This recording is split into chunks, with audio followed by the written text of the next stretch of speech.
Bab ke-9. Tidak lama pelayan toko jam tadi membawa beberapa jam eksklusif yang ada di dalam toko tersebut dan menunjukkannya kepada James. Ayah ibu pilihlah jam yang kalian sukai, kata James kepada kedua orang tuanya. Nelson dan Jane pun saling memandang satu sama lain dan memutuskan untuk memilih jam untuk mereka. Setelah lama memilih, Nelson dan Jane pun memutuskan jam yang mereka sukai. Ayah, ini saja James. Ini cocok saat ayah buat pakai ke kantor. Simple dan juga ringan. Ujar Nelson memilih jam bermodel klasik dengan tali jam tangan berwarna coklat muda yang sepertinya terbuat dari kulit hewan asli. Kalau ibu yang ini saja, ujar Jane memilih jam tangan bertali rantai berwarna silver. Oke, kalau begitu saya akan membeli kedua jam tangan tersebut, ucap Edward ke pelayan toko jam tersebut. Pelayan tersebut pun langsung melihat jam yang pilih oleh kedua orang tuanya James dan dirinya benar-benar terkejut pasalnya kedua jam tersebut adalah jam termahal yang ada di toko jam ini. Tuh, Tuan, apa Anda serius membeli kedua jam ini? Harganya begitu mahal? Tanya pelayan tersebut yang tidak yakin kalau James akan membeli kedua jam tersebut. Karena dilihat dari pakaian keluarga James, mereka bertiga terkategori kas menengah yang bisa membeli jam di toko ini, tapi dengan harga yang termurah. Benar. Aku akan membelinya berapapun harganya. Jawab James dengan santai. Karena cabang toko jam Rolex di kota Greenridge tidak mungkin selengkap di ibu kota dan kota-kota besar yang ada di dunia. Jadi dirinya tidak khawatir harganya yang mungkin tidak begitu mahal. Tuan, jam tangan tersebut adalah jam 1908 dan yang satunya adalah jam Lady Duchess. Jika ditotal keduanya mencapai $35.000. Kata pelayan tersebut memberitahu kedua harga jam tangan tersebut. James pun menganggukkan kepalanya dan berkata, harganya lebih murah ketimbang makan di restoran Palermo. Kalau begitu aku akan ambil kedua jam tangan tersebut, kata James. Lalu dia pun mengambil kartunya dan memberikannya kepada pelayan toko tersebut. Pelayan toko jam tersebut sempat diam sesaat dan menerima kartu ban tersebut. Baik Tuan, saya akan menyelesaikan transaksi penjualannya. Ujar pelayan tersebut yang langsung membungkus kedua jam tangan tersebut dan menyiapkan surat-suratnya. Sementara sambil menunggu pelayan tersebut, James pun melihat-lihat jam di etalase dirinya, melihat ada sebuah jam di etalase terpisah yang sepertinya menjadi jam terbaik di toko ini karena diletakkan di etalase terpisah yang menandakan kalau jam tersebut adalah barang paling premium di toko ini. Tidak lama pelayan tersebut pun datang sambil membawa tas belanjaan berwarna hijau dengan logo Rolex di tengahnya. Tuan, saya sudah mengemas kedua jam pesanan Anda, kata pelayan tersebut sambil memberikan tas belanjaan tersebut dan juga kartu banknya. James pun mengambil kembali kartu banknya. Oh, iya, berapa harga jam ini? Tanya James yang tertarik dengan jam tersebut. Tuh, Tuan, itu adalah jam edisi khusus dan hanya ada satu di toko ini. Jam itu bernama Rolex Cosmograph Daytona. Harganya mencapai $85.000. Jawab pelayan tersebut. Sudah hampir beberapa bulan jam tangan tersebut berada di toko, tapi tidak ada orang yang benar-benar akan membelinya setelah tahu harga jam tangan tersebut. Oke, aku ambil.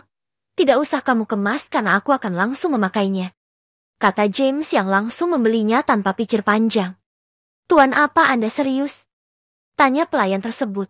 Dirinya tahu kalau James adalah orang kaya, tapi tidak ada orang kaya yang membeli jam tangan senilai $85.000 di kota Greenridge. Hanya para konglomerat negara ini saja yang mau membeli jam-jam edisi terbatas untuk menunjang identitas mereka. Ya, aku ambil, tapi tidak usah dikemas. Aku akan langsung memakainya. Jawab James. Dirinya tidak memiliki jam tangan mewah untuk menunjang identitas, jadi dirinya memutuskan membeli jam tangan tersebut. Baik Tuan, saya akan menyiapkan kota dan juga surat-surat jam tangan tersebut. Pelayan tadi pun membuka etalase khusus tersebut dan memberikannya ke James. Lalu James memberikan kartu banknya untuk membayar. Setelah mereka bertiga selesai membeli jam, keluarga James pun berkeliling di dalam mall tersebut.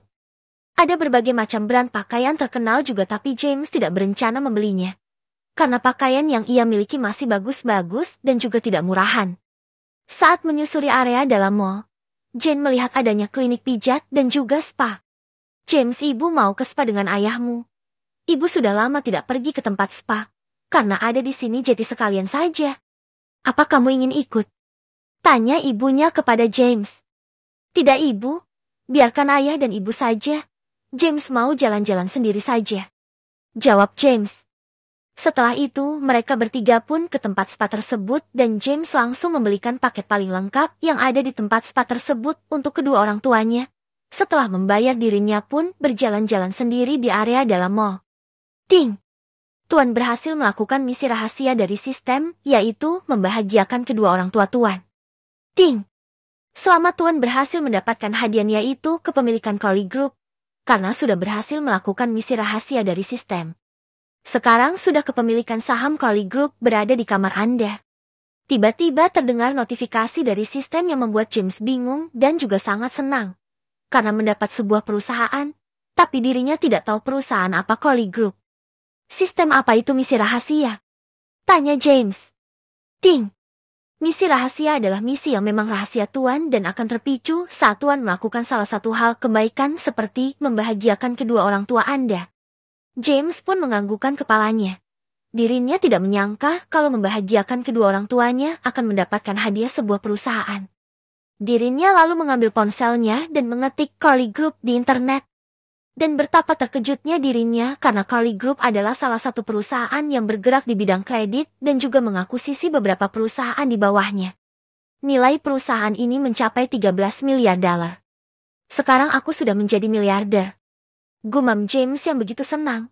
Lalu dirinya pun melanjutkan berkeliling di mall tersebut dan melihat adanya pameran mobil. Walaupun dirinya sekarang sudah kaya, dia tidak memiliki mobil sendiri. James berencana untuk membeli sebuah mobil untuk dirinya dan juga orang tuanya.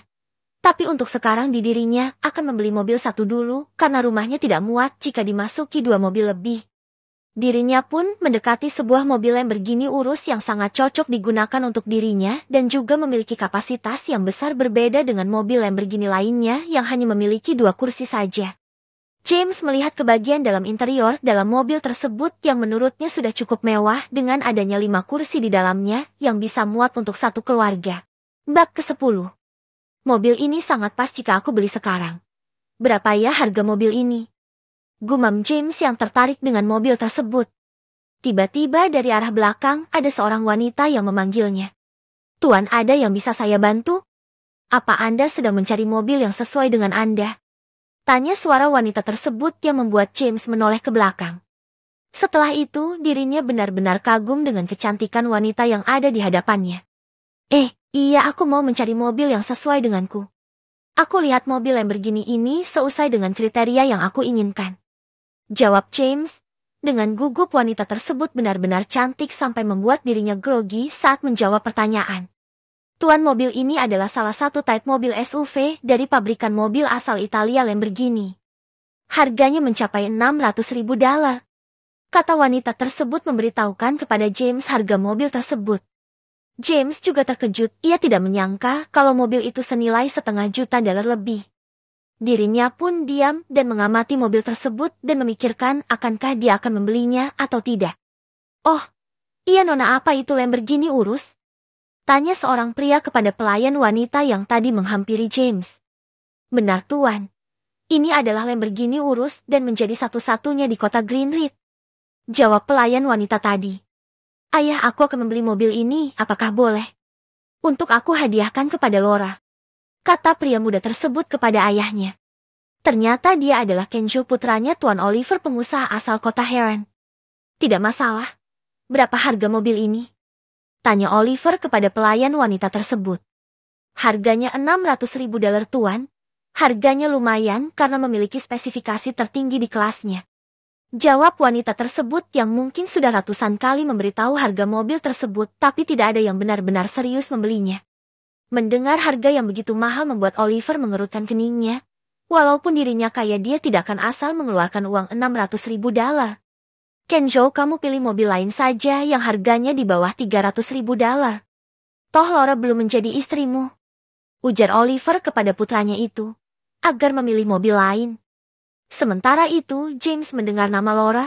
Saat dirinya sedang memikirkan mobil ini akan dia beli atau tidak. Mungkin saja memiliki nama yang sama dengan Laura, pikir James. Lalu dirinya memutuskan untuk membeli mobil ini, agar dirinya bisa pergi kemana-mana saat ayahnya sedang bekerja. Aku akan membeli mobil ini, kata James yang memecahkan keheningan. Oliver dan juga Kenzo langsung melirik ke arahnya. Apa Tuan serius ingin membeli mobil ini? Tanya pelayan wanita tersebut. Hei, aku ingin membeli mobil ini dulu. Kenapa kamu tiba-tiba ingin membelinya juga dan kamu mengacalah? Apa kamu bisa membeli mobil ini? Kata Kenzo dengan nada provokatif. Mendengar perkataan dari Kenzo, James pun bingung dirinya tadi mendengar kalau ayahnya pria di hadapannya itu tidak memperbolehkan untuk beli dan malah menyuruh memilih mobil lain. Loh, bukannya kamu tadi disuruh memilih mobil lain dari ayahmu? Jawab James. Kamu, kata Kenzo yang marah, karena permintaannya tadi tidak dituruti oleh ayahnya. Sementara itu, Oliver melihat jam tangan James yang tampaknya dirinya mengenali model jam tangan itu. Bukannya itu Rolex Cosmograph Daytona. Harganya lebih $80.000. Pasti anak ini salah satu putra konglomerat dan sedang berlibur di kota Greenridge. Aku tidak boleh menyinggungnya, gumam Oliver. Walaupun dirinya pengusaha kaya, dirinya tidak akan membeli sebuah jam tangan senilai $80.000. Hanyalah orang-orang yang benar-benar kaya saja yang membeli jam tangan tersebut. Tapi putranya sudah memprovokasi pemuda itu terlebih dahulu. Dirinya harus cepat-cepat meminta maaf. Tuan muda, maafkan perkataan dari putra saya tadi. Dia masih belum begitu paham dengan dunia ini. Kayak Oliver yang maju mendekati James. Mendengar permintaan maaf dari ayahnya membuat Kenzo bingung. Apa jangan-jangan pemuda di hadapannya itu adalah orang berkuasa? Cepat minta maaf kepada tuan muda, teriak Oliver kepada Kenzo. Baik ayah. Tuan muda, saya meminta maaf karena tidak mengenali Anda, kata Kenzo yang meminta maaf. Dirinya yakin ayahnya tidak akan salah mengenali orang. Tuan, kalau boleh tahu siapa nama Anda? Dan juga perusahaan orang tua Anda bergerak di bidang apa? Siapa tahu saya mengenalinya? Tanya Oliver yang penasaran dengan latar belakang James.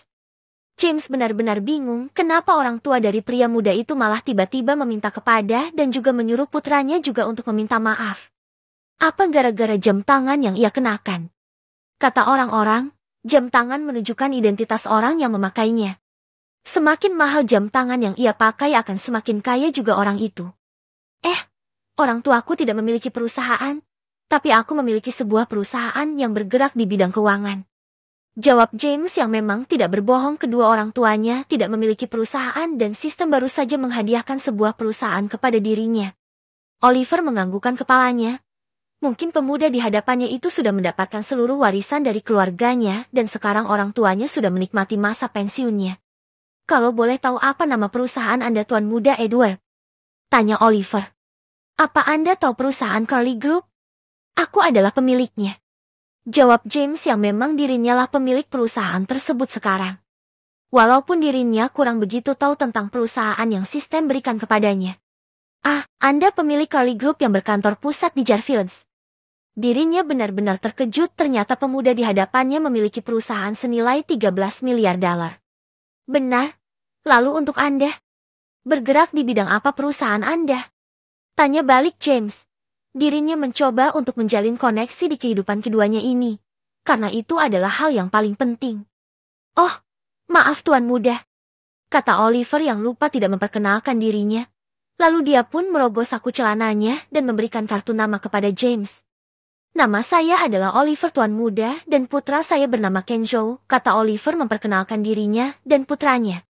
James pun melihat kartu namanya dan dirinya begitu terkejut, ternyata orang yang memanggilnya Tuan adalah pemilik perusahaan Celio yang bergerak di bidang properti dan juga minuman kemasan di kota Heron. Beberapa produknya sudah sangat terkenal di seluruh negara ini.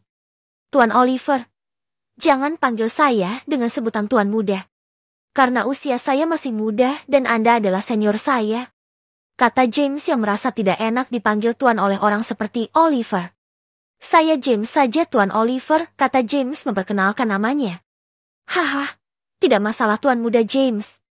Walaupun Anda junior saya harus tetap memanggil Anda dengan sebutan Tuan Muda.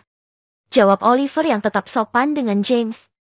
Oh, iya tuan-tuan, apa Anda jeti untuk membeli mobil ini? Tanya pelayan wanita tersebut. Oh, iya aku sampai lupa. Aku jeti membelinya. Sebentar aku ambil kartu ban dan juga kartu identitasku. Jawab James. Lalu dirinya mengambil dompetnya dan juga kartu banknya dan memberikan kepada pelayan tersebut. Baik tuan, saya akan mengurus pembelian mobil Anda. Pelayan tersebut pun langsung tersenyum sumringah karena mobil yang ia tawarkan akan dibeli oleh salah satu orang kaya di kota ini dan dirinya akan mendapatkan komisi yang banyak dari atasannya. Saya benar-benar kagum dengan Anda Tuan Muda James. Di usia semuda ini, Anda sudah memimpin perusahaan dan juga membeli mobil senilai lebih dari $500 juta tanpa pikir panjang. Ucap Oliver yang mencoba untuk menjilat James. Bab ke-11.